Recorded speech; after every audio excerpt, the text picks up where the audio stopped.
So ito mga ka-Paintek, sa mga mahilig mag-upgrade ng kanilang mountain bike dyan o kahit hindi mountain bike na bisikleta mga ka-Paintek. So dumating na yung in-order ko na decals para sa aking mountain bike. Ilalagay ko siya sa pinaka-fork niya. So nag-repaint kasi ako, nagpalit ako ng pinaka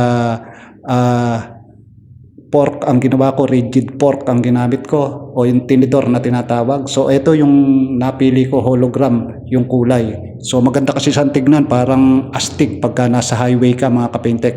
So paano ba umorder? Nandyan sa Yellow Basket, napaka-legit mga ka-Paintek at napakaganda ng pagkakagawa.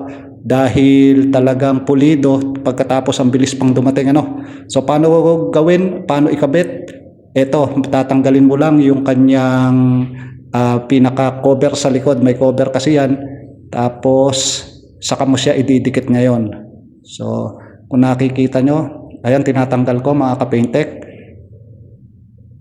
Saka na-testing ko to dun sa isa, talagang madikit yung kanyang pandikit, hindi basta-basta nababakbak, talagang makapit yung kanyang adhesive. So ayan, tapos make sure lang na talagang pantay yung kabit nyo bago nyo siya ikabit. So lagyan nyo ng mga marka para sigurado kayo sa pagkakabit mga ka-Paintek.